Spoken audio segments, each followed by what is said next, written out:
Hi friends, you are most welcome for Saruddin and thanks to watch our YouTube channel Teaching and Learning. তোমরা যারা ফোর্ডেসে exam দেবে তোমাদের জন্য আজকে computer basic knowledge থেকে একটি গুরুত্বপূর্ণ ক্লাস নিয়ে এসেছি।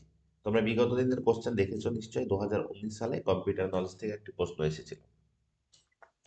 এবং যেহেতু দিন দিন আমাদের দৈনন্দিন জীবনে টেকনোলজি বা কম্পিউটারের ইউজ বেড়েই চলেছে, তো এবছর এক বা একাধিক প্রশ্ন কিন্তু কম্পিউটার থেকে আসতে পারে। সেই কথা বিবেচনা করে আজকে তোমাদের জন্য ভীষণ গুরুত্বপূর্ণ একটি ক্লাস নিয়েছি। এখানে আমরা 20টি এমসিকিউ নিয়ে আলোচনা করব। তো তার আগে কম্পিউটারের বেসিক নলেজ সম্পর্কে বা কম্পিউটার বিভিন্ন পার্ট সম্পর্কে আমরা আগে জেনে নেব। তোমরা যারা কম্পিউটার সম্পর্কে খুব বেশি জানো না, তো আজকের ক্লাসটি তোমরা অবশ্যই স্কিপ না করে দেখো, তাহলে কম্পিউটার সম্পর্কে তোমাদের একটি স্বচ্ছ ধারণা হবে। তো ফুড এসআই যদি তোমাদের কারোর পিডিএফ প্রয়োজন হয়, তাহলে তোমরা আমার এই নাম্বারে যোগাযোগ করতে পারো। ঠিক আছে, 8348807079 এই নাম্বারে আমার হোয়াটসঅ্যাপ আছে। তোমরা এই নাম্বারে আমার সঙ্গে যোগাযোগ করে পিডিএফ নিতে পারো। তারা অবশ্যই আমার চ্যানেলটিকে সাবস্ক্রাইব করে পাশে থাকা বেল আইকন প্রেস করে রাখো। তো চলো আজকের ক্লাস আরম্ভ করি। দেখো, একটি ছবি দেখতে পাচ্ছ, এটিকে আমরা সাধারণত কম্পিউটার বলি, কিন্তু এটি কম্পিউটারের একটি পার্ট। এটি কম্পিউটার নয়, এটির নাম হচ্ছে মনিটর।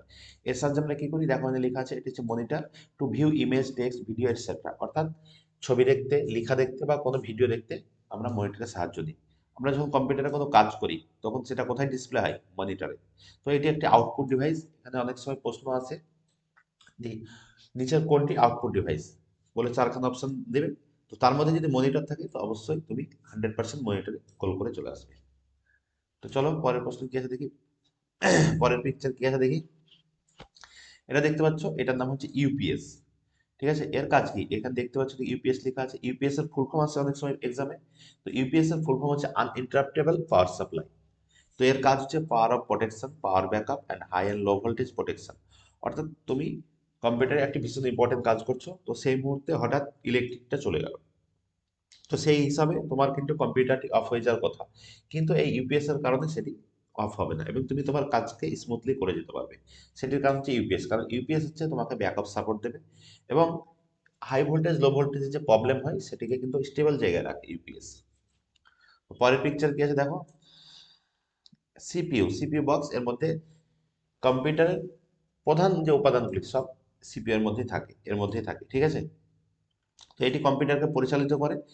সিপিইউ এর ফুল ফর্ম হচ্ছে সেন্ট্রাল প্রসেসিং ইউনিট, অনেক সময় ফুল ফর্ম পরীক্ষাতে আসে। কমন সিপিইউ কম্পোনেন্ট, অর্থাৎ সাধারণভাবে যে উপাদানগুলি নিয়ে গঠিত সিপিইউ সেগুলো। Central processing unit consist of 6 main component, অর্থাৎ 6টি প্রধান উপাদান নিয়ে গঠিত। কি কি? Control unit, CU, arithmetic and logic unit, ALU, register, cache, buses, clock, এইসব জিনিস নিয়ে আমার সিপিইউ তৈরি হয়। এই প্রধান প্রধান এই জিনিসগুলি থাকে। ঠিক আছে, তো পরের পিকচারে কি আছে দেখো। এটা হচ্ছে মাদারবোর্ড, এটাকে তুমি ব্যাকবোন অফ কম্পিউটার বলতে পারো। কম্পিউটারের মেরুদণ্ড এটি। এটি না থাকলে কম্পিউটারের কোনো অস্তিত্ব নেই।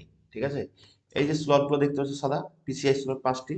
সাউথ ব্রিজ, এজিপি স্লট, এই যে ব্ল্যাক এজিপি স্লট, এই যে এগুলো দেখতে পাচ্ছ পিসিআই স্লট। এটা ব্যাকআপ ব্যাটারি। ঠিক আছে, এটা সিপিইউ ফ্যান, এটা এখানে থাকে সিপিইউ ফ্যানটা। আবার সিপিইউ সকেট হচ্ছে এই সাদাটি সিপিইউ সকেট। এছাড়া যে পোর্টগুলি নিচে দেখতে পাচ্ছ এখানে, এই যে পোর্টগুলো দেখতে পাচ্ছ, এটা একটা পোর্ট, এই দুটো পোর্ট, এখানে তিনটে, এখানে দুটো। এই পোর্টগুলোর কাজ কি, আমরা মাউস কিবোর্ডের যে কেবিলগুলো লাগাই সেটা হচ্ছে এই পোর্টে লাগাই এসে, বা প্রিন্টারের পোর্ট। ঠিক আছে, অর্থাৎ আউটপুট ইনপুট যে পোর্টগুলো থাকে সেগুলো এখানে এসে লাগে এবং কম্পিউটারকে সুন্দরভাবে পরিচালনা করা হয়। তো মাদারবোর্ড এটাকে বলা হয়, বুঝতে পারলে। এবার দেখো এখানে কিছু ফুল ফর্ম দেওয়া আছে, ভীষণ ইম্পর্টেন্ট ফুল ফর্মগুলি, তোমরা অবশ্যই ফুল ফর্মগুলি পড়বে। র্যামের যেমন দেওয়া আছে random access memory, ROM, read only memory, CPU central processing unit, URL uniform resource locator, USB universal serial bus, virus vital information resource under seize, DVD digital versatile disc, UPS uninterruptible power supply, IP internet protocol, SMTP simple mail transfer protocol. এই full form গুলো তোমরা কিন্তু অবশ্যই মুখস্থ করে যাবে, অনেক সময় এক্সামে ফুল ফর্ম দিয়ে দেয়। এটা হচ্ছে মাউস, মাউস মানে ইঁদুর, কিন্তু সেই ইঁদুর নাই, এটা হচ্ছে কম্পিউটারের মাউস। আমরা কি করি, হঠাৎ use of mouse in computer, computer মাউসের সাহায্যে পয়েন্ট করি। যেমন তোমরা তোমাদেরকে এখন পড়াচ্ছি, এই যে এটা আমি যদি বলি মাউস, তাহলে আমরা মাউসের সাহায্যে কিন্তু এটা ইন্ডিকেট করে বোঝাচ্ছি তোমাকে এটা মাউস। তো এটা পয়েন্ট করার জন্য, সিলেক্ট করার জন্য, হোভার করার জন্য scroll, drag down, open and close, অর্থাৎ মাউসের সাহায্যে আমরা এই যে পড়াচ্ছি এখন, আমি তোমাদেরকে মাউসের সাহায্যে পড়াচ্ছি, এটা ওপেন করার সময় মাউসের সাহায্যে ওপেন করেছিলাম, এটা যখন আবার ক্লোজ করে দেবো ক্লাস শেষ হয়ে যাবে তখন মাউসের সাহায্যে কিন্তু ক্লোজ করে দেবো। স্ক্রল, এই যে ওঠানামা করছি স্ক্রল করছি, এটাও কিন্তু মাউসের সাহায্যে করছি, ঠিক আছে। তো এটা একটি কিবোর্ডের ছবি আছে এবং কিবোর্ডের যে কিগুলো আছে সেগুলো সব ইন্ডিকেট করা আছে, তোমরা পজ করে এই ইন্ডিকেটগুলো দেখে নেবে কোন সুইচে কি কাজ আছে। তো দেয়ার আর 5 uses of keyboard in a computer which are given below. অর্থাৎ ইনপুট ডাটা, কোনো তথ্য আমরা যদি সংরক্ষণ করতে চাই, লিখতে চাই, সেটা হচ্ছে এই কিবোর্ডের সাহায্য লাগে। টাইপ নাম্বার, সংখ্যা টাইপ করতে, টেক্সট চ্যাটিং, কারোর সঙ্গে তুমি যদি চ্যাট করবা কম্পিউটারে তখন তোমার কিবোর্ড লাগবে। কিন্তু টাইপ স্পেশাল ক্যারেক্টার টাইপ করতে কিবোর্ড লাগে। Hash, at the rate, and বিভিন্ন যে স্পেশাল ক্যারেক্টার গুলো আছে সেটা আমরা কিবোর্ডের সাহায্যে কিন্তু লিখি। টাইপ কম্পিউটার শর্টকাট কি, কম্পিউটারের যে শর্টকাট কি গুলো আছে সেগুলো কিন্তু এই কিবোর্ডেই থাকে। তো কম্পিউটার সম্পর্কে একটা আমরা বিভিন্ন যন্ত্রাংশ সম্পর্কে একটা বেসিক কনসেপ্ট পেলাম। তো চলো এবার এমসিকিউ আরম্ভ করব। দেখো প্রথম এমসিকিউ কি আছে, Google is a browser or a search engine. অর্থাৎ গুগল একটি ব্রাউজার না সার্চ ইঞ্জিন। কি কি অপশন দিয়েছে দেখো, ব্রাউজার, সার্চ ইঞ্জিন, বোথ, নান। ঠিক আছে, এক্ষেত্রে সঠিক উত্তর হয়ে যাবে অপশন বি, সার্চ ইঞ্জিন। গুগলকে বলা হয় একটি সার্চ ইঞ্জিন। আবার এখানে যদি গুগল ক্রোম থাকতো, গুগল ক্রোম যদি দিত তাহলে সেটা হয়ে যেত তোমার ব্রাউজার। গুগল ক্রোমকে বলা হয় ব্রাউজার। আর শুধু গুগল যদি থাকে তাহলে সেটা হচ্ছে সার্চ ইঞ্জিন, ঠিক আছে। তো পরের প্রশ্ন কি আছে দেখো, সাইন্টিফিক নেম অফ কম্পিউটার, কম্পিউটারের বিজ্ঞানসম্মত নাম কি? Salico sapiens, silico sapiens. কম্পিউটারের বিজ্ঞানসম্মত নাম হচ্ছে silico sapiens. Next, the man who build the first mechanical calculator was. অর্থাৎ মেকানিক্যাল যে ক্যালকুলেটর সেটি প্রথম কে তৈরি করেছে? এর সঠিক উত্তর হয়ে যাবে option A, Blaise Pascal. Blaise Pascal mechanical calculator প্রথম আবিষ্কার করেছে। তারপর প্রশ্ন কি আছে দেখো, when you purchase a product over a mobile phone the transaction is called. যদি তুমি মোবাইলে কোনো লেনদেন করো তো সেই ট্রানজাকশনটাকে কি বলা হয়? M commerce, mobile banking, online shopping, GPay commerce. সঠিক উত্তর হবে M commerce. Next, how many bits makes one byte. এক বাইট সমান কত বিট, এটাই জিজ্ঞেস করেছে। তো এটা সঠিক উত্তর হবে option D, 8 bits. 8 bits is equal to 1 byte, ঠিক আছে। Next, who was the programmer of MS DOS operating system. অর্থাৎ এমএস ডস অপারেটিং সিস্টেমের প্রোগ্রামার কে? Bill Gates, Charles Babbage, Mark Zuckerberg, না। সঠিক উত্তর হবে option A, Bill Gates. Bill Gates MS DOS operating সিস্টেমের programmer. Next, which of the following is a popular programming language for the developing multimedia web page. অর্থাৎ developing multimedia web পেজের জন্য একটি জনপ্রিয় ভাষা কোনটি? এটি 2019 সাল ফুড এসে এক্সামে এসেছিল। তোমাদের যারা কোশ্চেন পত্র দেখেছো তারা দেখে নিশ্চয়ই বুঝতে পারছো 2019-এ ফুড এসআই এর এক্সামের কোশ্চেন, ঠিক আছে। এটির সঠিক উত্তর হবে option B, Java. Next, what is the full form of NOS, NOS. NOS এর ফুল ফর্ম হচ্ছে option B, network operating system. NOS এর ফুল ফর্ম হচ্ছে network operating system. What is the full form of GSM. GSM এর full form কি?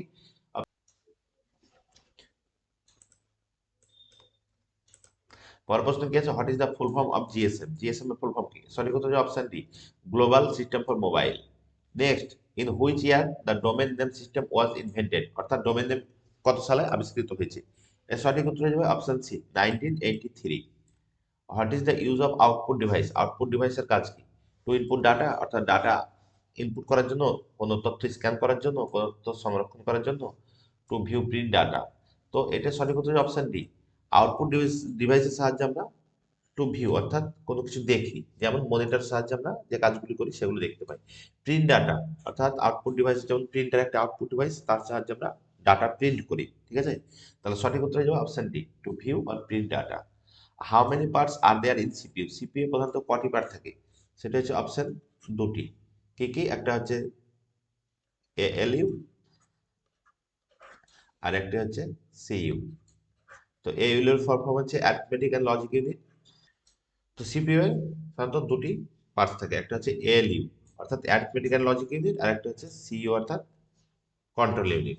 তো উপরে full form আছে, তোমরা দেখে নেবে লেখা। The brain of any computer system, অর্থাৎ যে কোনো কম্পিউটারের মস্তিষ্ক কাকে বলা হয়? CU, ALU, memory, CPU. Option D, CPU, central processing ইউনিটকে বলা হয় কম্পিউটারের মস্তিষ্ক। Next, which of the following is not an example of software. নিচের কোনটি সফটওয়্যারের উদাহরণ নয়? MS office, Tally, Chrome, mouse. এর মধ্যে অপশন ডিটা অর্থাৎ মাউসটা কোনো সফটওয়্যার এক্সাম্পল বা উদাহরণ নয়। তারপরে কি আছে, in first generation of computer which, next কি বলছে, in first generation of computer which technology was used, অর্থাৎ প্রথম জেনারেশন কম্পিউটারে কোন টেকনোলজি বা কোন প্রযুক্তি ব্যবহার করা হয়েছিল, ICS, transistor, vacuum tube, VLSI. সঠিক উত্তর হবে অপশন সি, ভ্যাকুয়াম টিউব প্রথম জেনারেশনের কম্পিউটারে ইউজ করা হয়েছিল। Which of the following is the example of input device, input ডিভাইসের উদাহরণ কোনগুলি, কিবোর্ড একটা ইনপুট, একটু আগে বললাম, মাউস, স্ক্যানার, তাহলে option D is the right answer, all of the above. এগুলো সবই হচ্ছে ইনপুট ডিভাইসের example. Next, which of the following is the valid measurement unit of memory, measurement এর যে ভ্যালিড ইউনিট সেটি কি, KB, MB, GB, all of the above. তো সঠিক উত্তর হয়ে যাবে অল অফ দি অ্যাবভ। কেন? কারণ কেবি, এমবি, দেখো আমরা কোনো যখন ছবি তুলি তখন আমরা বলি কত এবি হলো, সেটা আমরা দেখি কত কেবি হলো। এমবি একটু বড় সাইজ, এমবি তে তোমার সাধারণত আমরা সং বা একটু বড় ভিডিও এরকম টাইপের আমরা এমবি তে মেজারমেন্ট করি। আবার জিবি তার চেয়ে বড় কোনো সিনেমা বা কোনো ওয়েব সিরিজ, সেটা আমরা জিবিতে তার পরিমাপ করি। অর্থাৎ এগুলি সবই কিন্তু measurement unit. Next, which of the following is not component of computer system, নিচের কোনটি কম্পিউটার সিস্টেমের উপাদান নয়, input device, memory, stepper motor, না। সঠিক উত্তর হবে option C, stepper motor. Stepper motor কখনোই কম্পিউটারের অংশ নয়। In computer system one nibble equal to, computer সিস্টেমে ওয়ান নিবেল সমান কত, option C 4 bits, one nibble is equal to 4 bits. Next, who is the developer of computer, কম্পিউটারের উদ্ভাবক কে, Dennis Ritchie, James Gosling, Charles Babbage, না। সঠিক উত্তর হচ্ছে অপশন সি, এটা আমরা সকলেই জানি, চার্লস ব্যাবেজ হচ্ছে কম্পিউটারের ডেভেলপার। তো আজকের 20টি প্রশ্ন এখানে শেষ হলো। আমার ভিডিওটি যাদের ভালো লেগেছে তো অবশ্যই আমার ভিডিওটিকে একটি লাইক করে দাও, এবং চ্যানেলটিকে সাবস্ক্রাইব না করা থাকলে অবশ্যই চ্যানেলটিকে সাবস্ক্রাইব করে পাশে থাকা বেল আইকন প্রেস করে রাখো। প্রেসে এক্সাম জানুয়ারিতে হওয়ার সম্ভাবনাও যেমন আছে, তেমনি না হওয়ার সম্ভাবনাও আছে। তো সেটা বড় কথা না, আমাদেরকে প্রিপারেশন চালিয়ে যেতে হবে, যেহেতু ফর্ম ফিল আপ হয়ে গেছে। পরীক্ষা আজ না হলে 1 মাস পরে, না হলে 2 মাস পরেও হবে।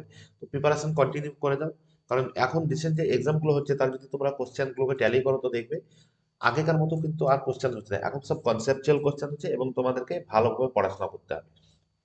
তো চাকরি পেতে গেলে ভীষণ ভালোভাবে পড়াশোনা করতে হবে। তো এখনকার সময় চাকরি পেতে গেলে তোমাকে স্মার্টলি পড়াশোনা করতে হবে, অর্থাৎ টেক্সট বই, কারণ বেশিরভাগ কোশ্চেন হচ্ছে কনসেপচুয়াল। তো কনসেপচুয়াল প্রশ্নের অ্যান্সার দিতে গেলে কিন্তু কোনো এমসিকিউ পড়ে তুমি কনসেপচুয়াল প্রশ্নের অ্যান্সার করতে পারবে না, তার জন্য তোমাকে বেসিক জানতে হবে। তোমাদের ফুড এসে এক্সামের কারো পিডিএফ প্রয়োজন হলে তোমরা আমার এই নম্বরে যোগাযোগ করতে পারো, 83, প্রথমে বলেছি আরেকবার বলে দিচ্ছি, 8348807079, এই নম্বরে আমার হোয়াটসঅ্যাপ আছে, এই নম্বরে তোমরা আমার সঙ্গে যোগাযোগ করে পিডিএফ নিতে পারো। তো খুব শীঘ্রই আবার তোমাদের সঙ্গে কথা হবে, নতুন একটি ক্লাস নিয়ে তোমাদের সঙ্গে হাজির হব। তো আমার টেলিগ্রাম চ্যানেল লিঙ্ক ডেসক্রিপশন বক্সে দেওয়া আছে, সেখানে তোমরা টেলিগ্রাম চ্যানেলে যুক্ত হতে পারো, এবং আগেকার আমার কিছু ভিডিও ফুড এসআই সম্পর্কে বানানো আছে, সেগুলো আমার প্লে লিস্টে গিয়ে তোমরা চেক আউট করতে পারো। তো ভালো থেকো, খুব শীঘ্রই আবার তোমাদের সঙ্গে কথা হবে। জয় হিন্দ।